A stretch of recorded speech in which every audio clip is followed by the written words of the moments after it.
Well, welcome to those that have already joined us, and thank you for coming along to today's press conference, the post-LEC Spring Split media update.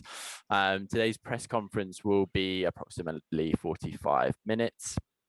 Just to run through the agenda, first of all, we'll hear from Riot spokespeople before a Riot Q&A, before moving on to hearing from Adam Adamou from where he will outline a journey to becoming the 2021 Spring Split champions with MAD Lions, before moving into a Q&A with MAD Lions themselves, which will follow some closing remarks.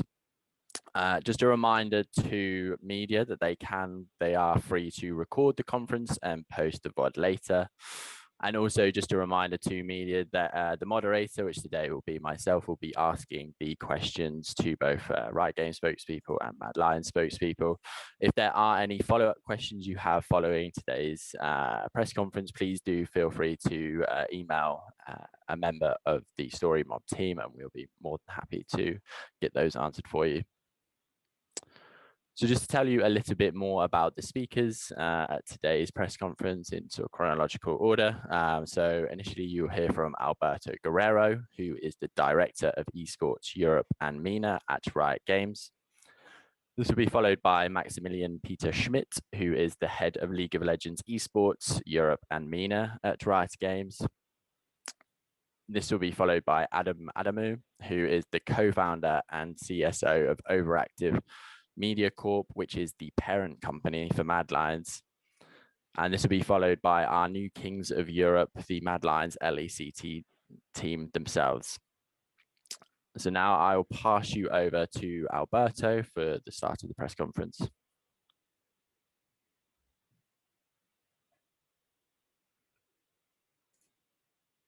You're muted, Alberto.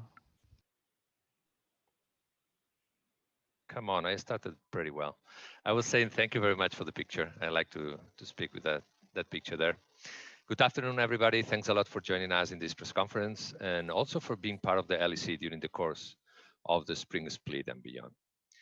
Unfortunately, we still need to keep social distancing, so hopefully we will see each other again in the studio soon.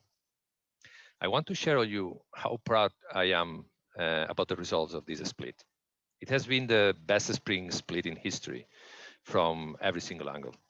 Max will share more details after, but I can advance that from viewership, player sentiment, industry acknowledgement, competitive performance, or BD, we are better than ever. And we are very happy to see that. And all of this has happened under special circumstances due to COVID. You all know the difficulties every single professional is facing. For that, I want to acknowledge the good work that rioters, partners, sponsors, the media, and especially the teams have done to reach this level of success. I'm very happy also to have today with us MAD Lions, the winner team that represents very well the values of our sport. Hard work, innovation, risk, faith, and extremely high competitive level made them winners of the Spring Split. I wish MAD Lions good luck at MSI. We really trust you can make it there. So thanks everybody, and talk to you later on the Q&A. Thank you so much, Alberto. I want to take a moment here to do as Alberto said and thank our partners and our sponsors for supporting the league and ensuring that we were able to pull off what we were able to pull off in the midst of a global pandemic. Especially obviously here, first and foremost, KitKat and Kia as our main partners. And then I also want to highlight the renewals that we had for Red Bull, Secret Labs, and Beko. Last but not least, and definitely not least, I also want to stress that we're trying always to make LEC more accessible for all of our fans. This split, we added 6 new languages and 9 new broadcast partners. And now the LEC is available in Czech, Arabic, Dutch, Serbian, Greek, and for the finals only also in Turkish. Moving on to the next slide, there's another aspect of the league and especially the Spring Split that I want to highlight. The player breakdown of how the teams and players have been debuting in the LEC this split. A record number of players has been making their debut in this 2021 Spring Split. 7 out of the 10 players who participated in the LEC finals have been playing in EU Masters before, which is incredible. It shows the strength of the European ecosystem, how the foundation of our ERLs and our European Masters system is always the best way to surface talent and ensure that we have the best possible players on the LEC stage. Elyoya, who just played in the European Masters prior, won the Rookie of the Split and is an embodiment of what we are trying to achieve within the European ecosystem. Last but definitely not least, I also want to shout out all our fans who are creating content and things on this ecosystem on their own in their free time. And especially here, I want to highlight the tweet from Twitter user Hugh Razor, who took the time to actually go through all the years of the EULCS and the LEC and looked at players who would be debuting in the league in any given year. And yeah, 2021 has been a record-breaking year in that regard as well. Moving on, I can't obviously talk about the spring split without mentioning the playoffs. The playoffs was a behemoth of a project because we set ourselves the goal, if possible, in a controlled and safe environment, we would want to bring the players back to the studio. And we managed to do it. I want to extend a huge thank you to all the players and the teams for making this playoffs experience so seamless and making it look so easy, while obviously behind the scenes, it has been such a mammoth of a project. Some of the players who participated in the finals had not seen the studio ever before actually participating in playoffs for the first time. None of that showed during our broadcast and during our production. And I can only thank the entire team behind the stage and behind the scenes who are making it all possible. I also want to highlight the 8-bit Rift activation that we did together with our partner Kia, where we were able to actually, in this online environment, engage all our fans and provide them with exclusive backstage access to parts of the studio that they would have never seen if they even attended in person. And then here's the picture of the winning MAD Lions, or the Glad Lions, as we call them. I'm going to hand it over to them shortly after our Q&A. But before you jumped into this, I also want to take one moment to talk a little bit about the viewership numbers. The LEC Spring Finals have been record-breaking. The hours watched were at almost 3.5 million. The peak concurrent viewers up from last year by almost 8%, with 866,000 people, with an AMA over the course of the entire finals day of 480K almost. These numbers are incredible, especially when you factor in that for the first time in the history of not only the LEC, but also the EULCS, Fnatic and G2 as the most historic brands were not competing. And it was really the new embodiment of a new era for what the LEC is standing for. And Alberto covered it very well, that we always strive to ensure that the best players possible participate in the LEC, and it showed that they can break records, and that Lions are going to be a 100% worthy candidate, and my expectation is absolutely that they defend our current MSI title. Okay, thank you, Max and Alberto. We will now move into the Q&A section for our Riot spokespeople with questions for both Alberto and Max. So the first question is from Thomas at MGG France, and it is to Max. And the question is, with the rapid growth of the EU Masters, which tends to become more and more important within the league's competitive ecosystem, would you consider creating some bridges with the MSI or Worlds, for instance, to give it a Worlds play-in spot to the EU Masters Summer Champions? Thank you for the question. I want to start by saying and reiterating what I said prior. The EU Masters is usually important for the competition of the LEC. It's an integral part of the ecosystem, as are the European regional leagues. The number of rookies making their debut in the LEC this year and the years prior, ever since the inception of the ERLs and European Masters, is astonishing and is unparalleled across the globe. That's testament to the strengths of the ecosystem and the strengths of our foundation in the ERLs and the European Masters. That being said, LEC will always remain the pinnacle of esports competition in Europe, and it's hard to justify taking a slot away from a potential LEC team in order to give it to a European Masters team. In the end, that will be a zero-sum game, and I hope everybody understands that.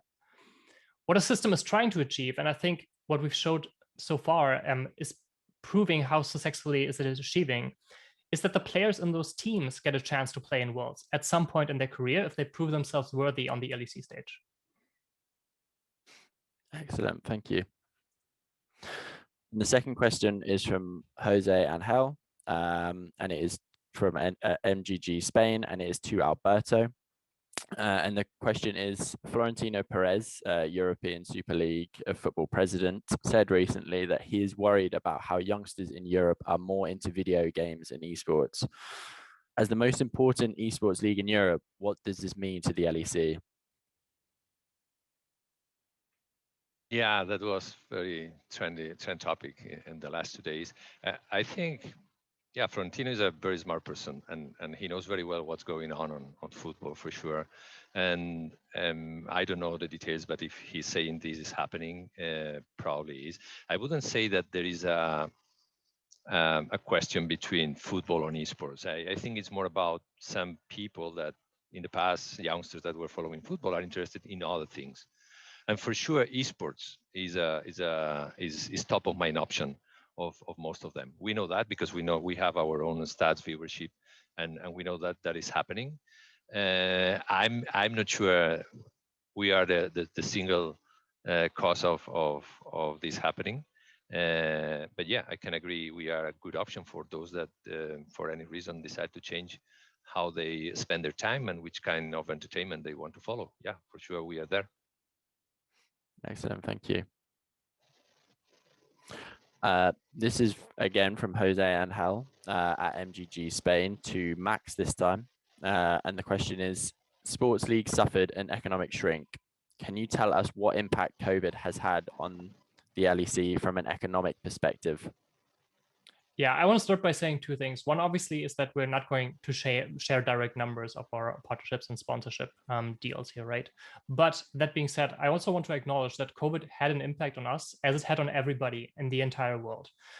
I'm incredibly thankful for the strong partnership we have, not only with the long-term partnership with our teams, but also the direct partnerships we have with all of our sponsors, who have been incredibly accommodating and who we have been working tirelessly on together with our BD team to ensure that we are able to meet the deliverables that we set ourselves up for. And we also went incredibly creative together with the teams who made it all happen with things like the teddy bear activation of the fans, where we couldn't have the actual people in the studio, ensuring that we make sure that we have visibility for our sponsors and the team sponsors on broadcast wherever that is an option. Thank you. Next question is from Tom to Alberto. And the question is, since this is the first press conference since the start of the summer split, I want to ask about a statement the LEC released on July 30th. In the announcement of the termination of the NEOM deal, it was stated, we're committed to re-examining our internal structures to ensure this doesn't happen again. Since then, what has the examination of the internal structures found and what has changed? Thanks, Tom, for the question. Yeah, we said that and was a change. What we are doing now, and this is not only a change we've done in Europe, the global, from a global perspective, the whole company now have a new process in order to engage with the sponsors or partners. So now we vet new potential partners and sponsors with the due diligence internal that we do with internal resources, also with external companies. So we made the proper analysis about the sponsors or vendors we are working with. We analyze the values. We want to be aligned on the values with those companies. And we analyze the risks and make the decisions accordingly. Also, from a structural perspective, we have incorporated for managing all that an ethical committee as well as hired a diversity business partner. So I think we have a different structure. We do things differently, and we create all the necessary steps to evaluate much better the sponsors we engage with. Thank you. The next question is again from Tom, this time to Max. And the question is, with the first 3 years of the LEC franchise coming to an end this year, the tremendous success of the product and the rapidly rising level of ERL teams' performances, will Riot seek to expand the amount of team slots from 2022 onwards? Thank you for the question, Tom. I think it's a great question because it's also one that pops up with a lot of our fans over the course of the season all the time. I think what's important to highlight here that expansion is always a topic and it's always top of mind, and it's a topic we are discussing very deliberately together with our teams. expansion itself has many facets. There's the product and talent side that you mentioned. There's on the brand side, there's economics also behind it. There's even down to the competitive and operational side and many more, right? Like if we were to add multiple teams, that would have significant impact on how we actually create our product and how we run a show, how we even could run a show. Then I also want to stress that when we are having this conversation with our partners, we always want to ensure that we see all the perspectives, right? Riot as a company has one, the teams have another one. And we want to ensure that every single aspect of this is being heard to ensure that we are making the best decision possible. With all of that being said, for now, we have no news to share for the 2022 season. Thank you. So the next question is from Adele from MGG to Alberto. And the question is, EU Masters shaped the LEC's story this split in a big way. 7 out of 10 finalists played there before joining the LEC. How do you see that relationship blossoming, possibly beyond what it is now? Thanks, Adele, because this is one of the areas of our work that we are more proud of. When you have a competitive ecosystem, one of the most difficult things is to be able to discover the talent and allow the talent to grow to the top of the competitive pyramid. If you take a look at football, for example, with so many decades and so with the penetration, it is very unlikely to find another Messi hidden somewhere and not playing football because didn't got the opportunity. That every kid can play football almost everywhere in the world. So the probability that a very talented person is not discovered is very low. In esports, that's not the case. There are a lot of incredibly talented people that didn't have the opportunity to shine, to learn, and etc. From that perspective, I think in Europe, we have one of the best competitive ecosystems. The path to pro is pretty clear. Our ability to discover talent when they are very young, allow them to compete locally, to grow through the ERLs, then European Masters, and finally LEC, and hopefully winning Worlds, is much better than many other esports you can compare. So how I see that is that in the near future, there will not be 7 out of 10, there will be 10 out of 10, because our ecosystem will be so solid that we will be able to detect all the talents through our competitive pyramid, and we will allow them to grow, to learn, to improve. And here the teams have an incredible task to do that they are already doing. And MAD Lions is a good example of that. So in the future, you can imagine every final will have 10 out of 10 people that are coming from all the systems we have created below LEC, for sure. Excellent, thank you. The next question is again from Adele from MGG, and this one is to Max. And the question is, on a technical standpoint, what were the biggest challenges you faced when preparing for the season? What point do you think needs special attention heading into the summer? Yeah, that's a great question as well. So when it comes to COVID, the biggest challenge obviously we faced was last year, right? When we had to transition from offline play to online play, that was a whole new world. When it comes to the planning out the entire season, the big project that I mentioned prior was actually enabling us to actually go back to the playoffs and doing this in a controlled environment that is safe for everybody, the crew, the teams, the staff, and ensuring that we can pull this off without any impact on security, without any impact on the product, and ideally with really sharing that excitement that we feel when we see players in the studio and being able to have fans experience this firsthand again. Now, when it comes to summer, I think we're in a really great spot. The one thing I want to highlight is that we are always operating in a framework where we have to consult with our health and safety advisors, where we need to ensure that we're on top of all the potential government regulations. And sometimes these can change in an instant, week over week, right?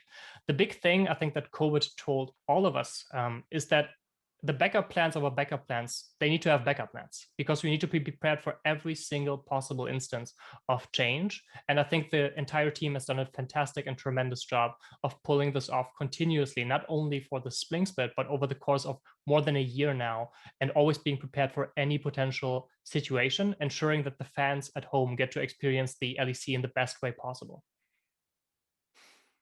Thank you, Max. And I believe that with that, I'm going to actually give you a picture of the actual MAD Lions. Excellent.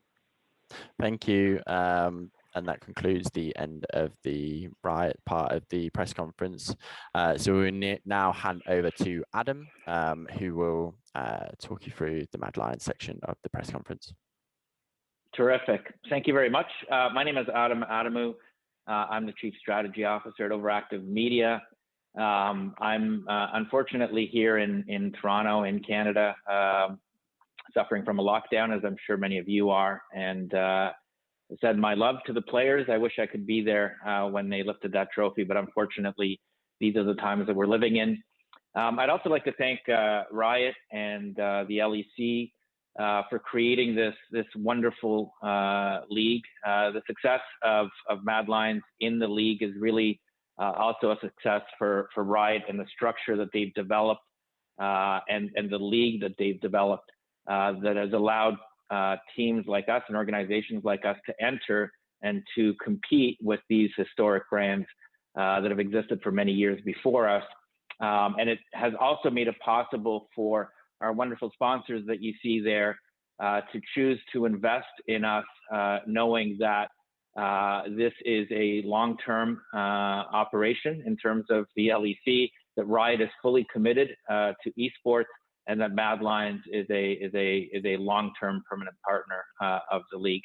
And of course, those components all need to come together to make the league what it is, and to make Mad Lions as successful as it's come in such a short period of time. Now, next, if we take a look at Mad Lions, as I said, I'm located physically here in Canada, but we believe that all great teams have a regional basis. And if you look at the historic teams in traditional sports, whether it's Real Madrid or Manchester United or the New York Yankees or the Dallas Cowboys, or in our case, Montreal Canadiens, which is one of our shareholders, they're all global brands and they're all global names, but they always have a local root somewhere. And the Mad Lions will always have a root in Spain. We believe in growing from a region first. Everybody needs a home, and everybody needs a home base, and everybody needs an audience that is endemic to that home base. And we've chosen to partner with a historic Spanish brand, Mad Lions, who we joined with in 2019 to brand our League of Legends strategy around. And our base is there, our employees are there, and our intention is to bring Spanish culture to the LEC and then eventually to the world. Now, the question that we get asked quite a bit is how were we able to build a championship winning team so quickly? As I said, our first season was 2019, and 2 short years later, we've got the champion of the LEC here. And so let me just take you through the journey here over the next couple of slides to explain to you what our thinking was and how we came to be where we are. If you remember back in 2019, under the brand Splice that we played in at the time, we did very well. We made it to the World Championships were based out of Europe that year. We had already developed our intention to rebrand and move the team to Spain, and it was fortunate that we were also playing some of the qualifier rounds in Spain as well, which was a big thrill to us and our players. And we finished in the top 8, which is a wonderful result. And yet we decided that wasn't good enough, because our aspirations are not to be a top 10 team or top 20 team. It is to be a winning team. And in order to be successful worldwide, you first need to be successful in Europe. And our plan began then, immediately after World Championships in 2019. And the question that I asked our team was, how do we win an LEC championship? What do we need to do? And I got some good answers back if we go to the next slide. The answers that we got back were basically a couple of things. First of all, there were a number of historic brands, as you guys are aware. The only brands that have ever won the LEC aside from one exception many years ago, that had an advantage through their tenure in League of Legends as a place to basically consolidate the best talent. And many players we discovered, frankly, preferred to play for teams with bigger names and also that already were very, very good. And when I asked the question to our coaching staff, can we beat these teams in 2020? The answer was, and it was more broad than that. If you have an unlimited budget and we go and we get the best players that are available in Europe, can we beat these teams in 2020 and win the championship? And the answer was probably not. And so we decided to take a step back and to do our best, obviously, in 2020 to rebuild, but to look to 2021 and 2022, where we could emerge through the promising ERL talent that we were able to scout at the time to become the best team in Europe and hopefully the world a couple of years later. And so we decided to restructure and to focus on scouting and selecting what we believed was a great cohort of European players that were coming up. And you saw the spreadsheet that was there. And we decided to basically move to a decision where success would be measured in 2021 as opposed to 2020. And to get there, we believed that we needed to build a strong coaching staff, and we made some changes in that area, and to focus on a proven performance improvement system where we would focus on scouting and selecting the players that were the best in Europe, particularly in the ERLs, to develop those players so that they would be at their best while playing at MAD Lions, to provide the leadership that would make them excellent ambassadors for the game, and then to develop strategies around the metas that could be successful in winning championships. And we had to put all of that infrastructure together over the course of the last couple of years in order to realize the success that we've had today. If we go to the next one, and it all begins with these amazing players that we've been able to assemble, who really have emerged as our pride and joy, and I hope your pride and joy as well, because they're a wonderful group of players, excellent players technically, but also wonderful people and ambassadors for the game. And we've done that by focusing on culture fit over individual skill. In esports, putting together the best players mechanically is not a path to success. The fit and the synergy between the players is at least as equally important as the mechanical skill of the player. And we have invested in sports psychology experts, we've got therapists, we've got people that are involved in basically assessing the fit between the players. And before we sign anybody, the first thing we do is we assess that fit with the experts that we have assembled to determine that.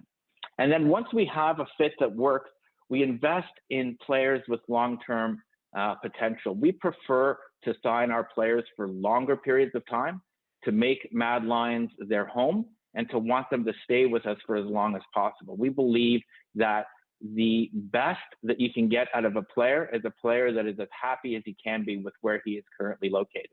And then to balance that roster with obviously the individual skill and the mechanics that each of our players has. Next. But to keep them together, you really need to basically keep them healthy. Esports is full of young people. It's unfortunate at this stage that it doesn't have the infrastructure that football has, for example, where you start playing at a young age and you've got structure and coaching and a methodology around your health that develops as you're moving up the ranks in professional sports. And many of our players come through a system that is far less structured. And when we bring them into MAD Lions, whether at the academy team or in the LEC team, we want to put the system around them that allows them to be as healthy and happy and with the mental acuity and the proper nutrition that is needed for them to perform their best. We often like to talk about the fact that, you know, in esports, success can be measured in ping or in frames per second. And when you look at the fact that, you know, the number of frames per 1,000th of a second can make a difference between winning or losing. Think about how important mental health, nutrition, sleep monitoring, and injury prevention would be in comparison to that. And we focus on this because it makes our players better people, but also more competitive. And we measure this by believing that a player will be at their best when playing inside of our system and with the MAD Lions. And we track that, to be honest. We track players that come into our system. Are they better than they were in the previous system? And when they leave our system, are they as good as they were when they were in our system? And we believe that this is the place for peak performance. That is the system that you want to put together for long-term success, where the players can be in a system where they are at their best when they're at your organization. And that's what I believe we've created with the MAD Lions. Cool. Thank you, Adam, for that. And now we will move into the MAD Lions Q&A, questions to their leadership team, Adam, and also the players too. And the first question is for Humanoid. And the question is, you have now been an LEC champion for almost 2 weeks. Has the feeling sunk in yet? And what have you done to celebrate during that time? Yeah, I mean, I think it sunk in pretty fast. Like after a few days, it just felt like the split is over, you know, and it doesn't really matter that we won actually, because you don't really feel it after that time. But definitely right after we won, it was pretty hype. And I didn't really do anything special to celebrate, because there is not really that much to do since there is Corona and you can only be at home. So I basically just played League. Yeah, that's all. Cool, thank you. The second question is from Alexandre from LEC to Adam. In Rotterdam 2019, Albin Deschalot said to LEC that we want to reach our cruising speed in terms of business within the LEC in 3 or 4 years. From an ownership side, 2 years after that quote, are you happy with the evolution in terms of business? I would say that we're very happy with our partnership with Riot and with the LEC. You know, the keys that we look for are really the commitment of the publisher to the esport, and there's none more committed to it globally than Riot is to League of Legends.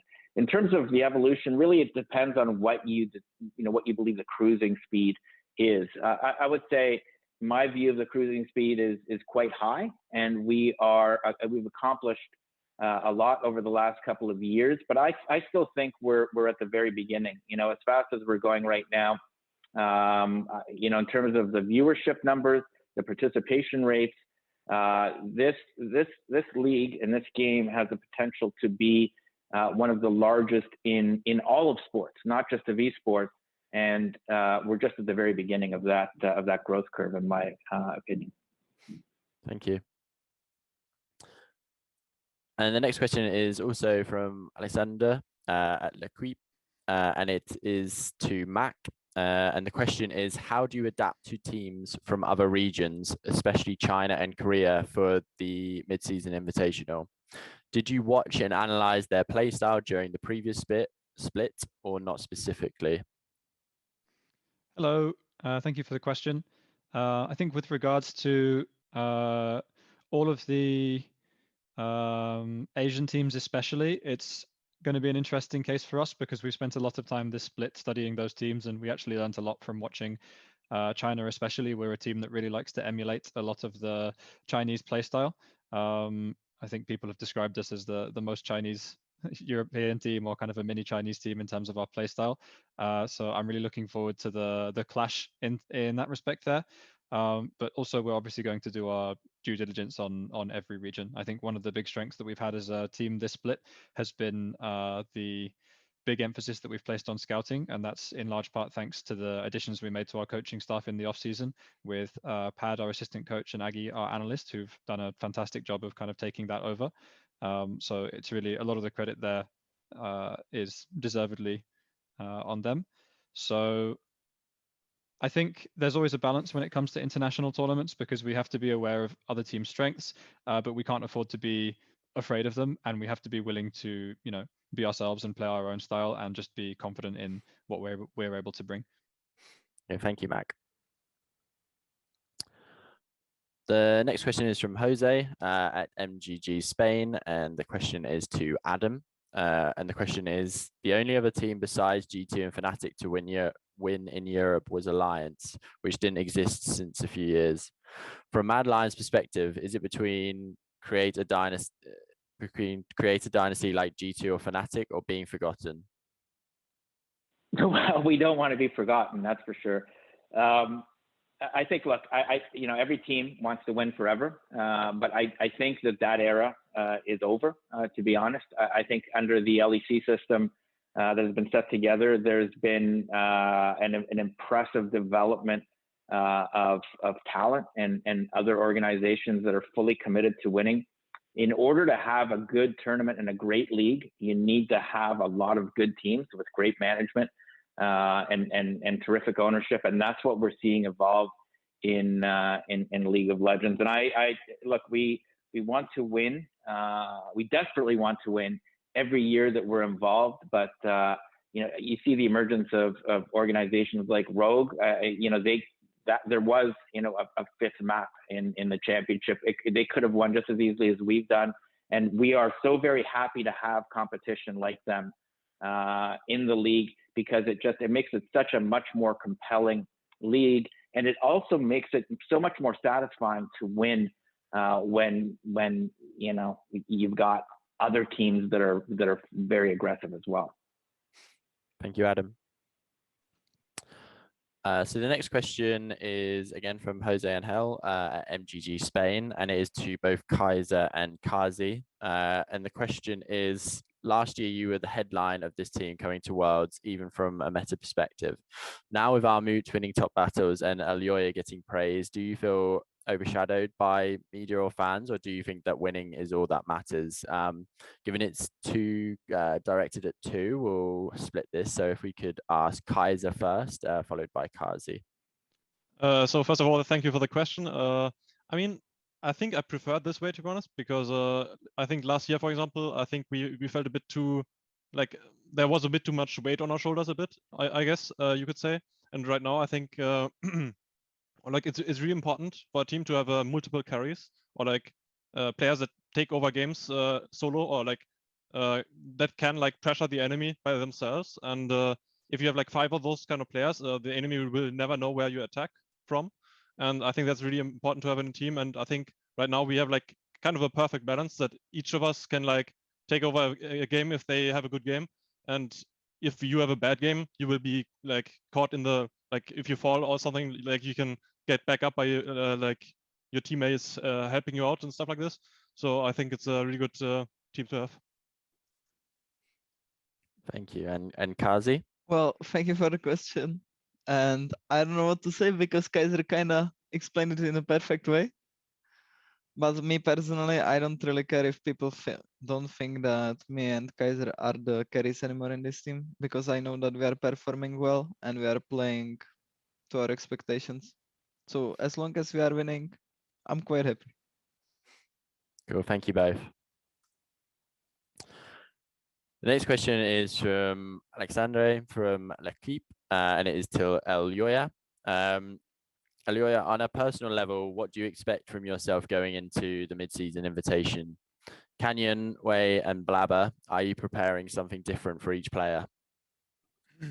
Thank you for the question. And I don't think I'm preparing anything different for each player. Just on a personal, I'm really excited to play them because they are the ones that I have learned the most from.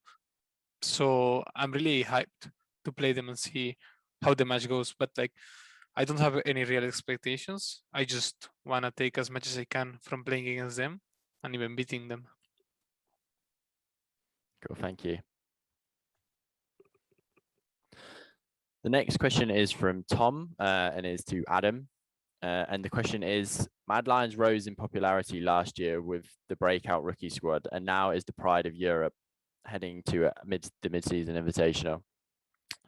What plans does OverActive Media have to capitalize on this success to grow and further establish Mad Lions as a brand in the LEC, a league which many people for so long have seen as a two-league team with Fnatic and G2? Well, you know, I would say winning brings a lot of opportunities. Although, you know, in order to run a successful team, you need to do more than win. You need to also win, you know, on the server, but you've got to win on the business side as well. And I think right now we're winning on both sides. I remember a couple of years ago, after we qualified for Worlds, one of the other owners, I think sarcastically said to me something along the lines of, "Yeah, but you don't have any partners or you know, on your jerseys." And that was true, because again, we take a long-term look at both the performance of the team and the performance of the business. And as I said, you know, you saw the sponsors that we've got at the beginning there. You know, we're winning on both sides. But you know, the days of this being a two-team league are the legacy of the previous structure before the LEC. And you know, it's not a coincidence that, you know, the finalists were neither of those two, you know, legacy brands this year, and it was two new young teams, both of which are organizations that were new to League of Legends in Europe. And the structure that has been established has created greater incentive to compete, I think, and greater resources have been brought to the table. And as I said, I think Mad Lions has created the best new brand in League of Legends. I think we're well positioned to become the biggest brand in League of Legends in Europe. And it's just a matter of time before, you know, the hungry younger organizations like us and I would say Rogue and so many of the other ones, Misfits is terrific as well, are building from the ground up and eager to basically bring down the giants. And I honestly think the era of the giants is over, and that makes for a healthier ecosystem. I think it's better for players, and I think it's better for Europe, and it's better for our opportunities at World. Thank you, Adam. Next question is from Tom and is to Mac.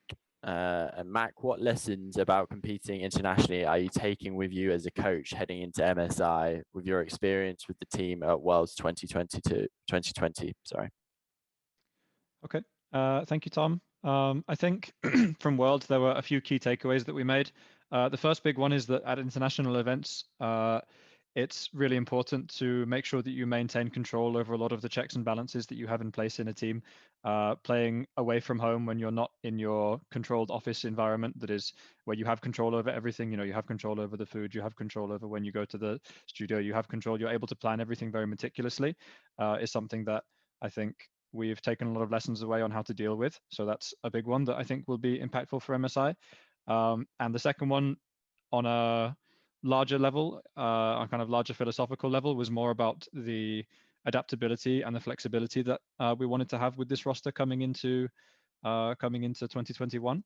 So, I mean, I think Kaiser highlighted it really, really well earlier and explained it perfectly, in that I think we have a roster now that's capable of carrying from multiple angles and that's capable of picking each other up when someone falls down. And that's something that I think wasn't present in our previous roster. And I think I'm really looking forward to seeing how that shines at MSI. Thank you, Mac. The next question is from Tom again, and it is to Kaiser. So MSI will be played on patch 11.9, while the LEC playoffs were played on 11.6.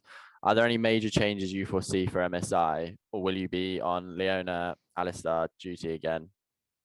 Thank you for your question. I mean, meta questions are always really interesting because, especially on support, it really depends on what's going to be meta in the other roles. And as stated before, there were like 3 pretty big patches actually between playoffs and the MSI patch.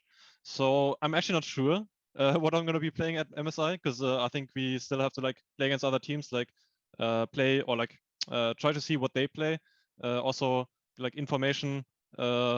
Yeah, just from like feeling it, I guess. Like because for example, jungle changes. I think Gem Tank got nerfed. Shureas got buffed. Maybe we see more enchanters because of that. Because I mean, tanks, for example, in the jungle are like basically. I mean, I'm not sure if they're gone or not. I mean, you will have to see, right? So especially on support, you always have to adapt to your team because you're basically the glue, I guess. And like if you need a tank, then you have to pick the Leona. If you don't need a tank, then maybe you can sneak in Lulu in or something.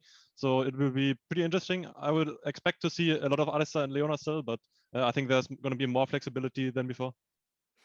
Thank you, Kaiser. Okay, so the next question is from Yinsu, upcomer, and is to Mac. This is the first international tournament since your Worlds heartbreak. What did you learn from Worlds, and how can you apply it to MSI this time around? I guess it's I think I answered a lot of a lot of that in the previous questions that I answered, to be fair.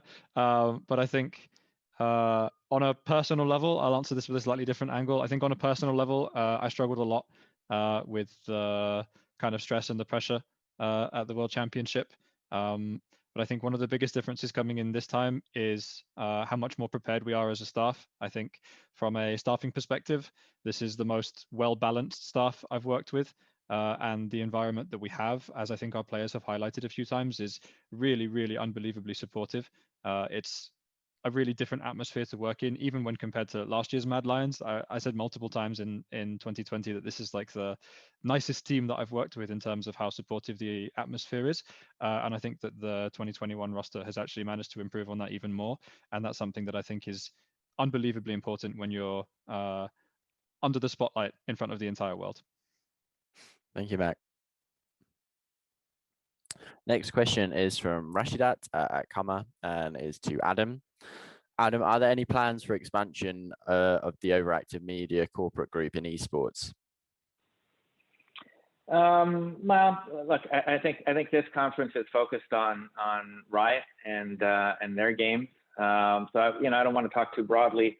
But the way that we look at it is really, it begins with a publisher rather than the game. If you're talking about which games would be involved with, and we really want to see a very strong commitment from the publisher to the esport in terms of their investment and the structure and the infrastructure that they build for the long-term success of a particular game. And we want to feel comfortable that league and that game is going to be around in 10 years, in possibly 20 years and more. We believe that these are long-term leagues that will be around for a very long time. And there aren't that many publishers like Riot out there, unfortunately, that have put together the type of commitment that Riot has put together. We are already involved in other esports in other regions.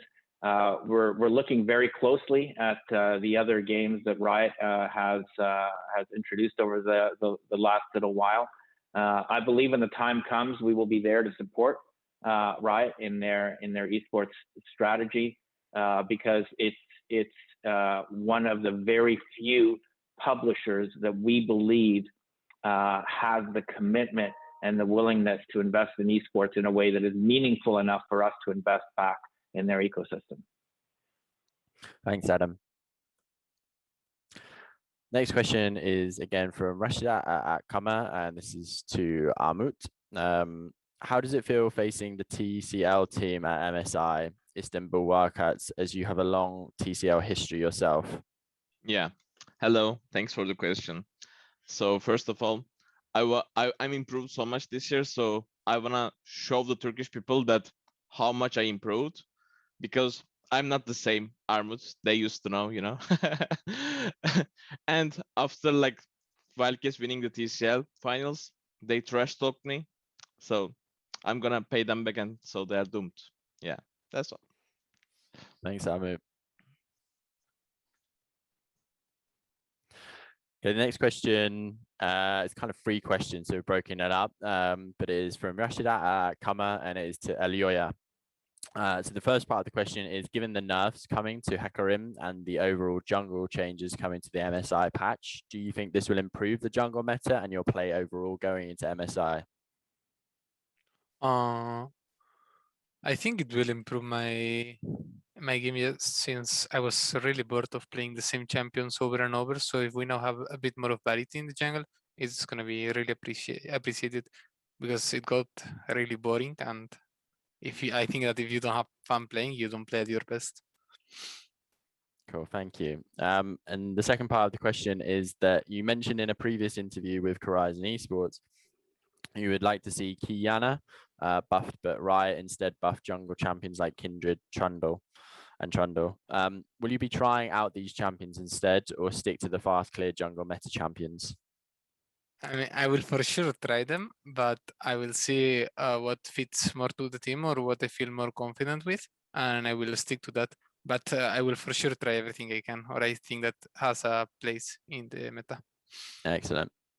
And the final part of the question is, do you feel pressure going into the international stage, having proved yourself in the LEC in basically your first split with the team? Yeah, I mean, I think that pressure is something you always work with when you're at this level. So yeah, it's something you need to learn how to deal with. So yeah, I mean, I feel pressured, but I know I'm gonna be fine, and I know I'm gonna deal with it good. So I'm not worried at all about that. Cool, thank you, Elyoya. And thank you all. That concludes the press conference for today. Yeah, on behalf of Riot and MAD Lions, just wanted to say thank you to all the media that are attending. If there are any questions following the press conference, please do feel free to drop a member of the Story Mob team an email. Yeah, thank you.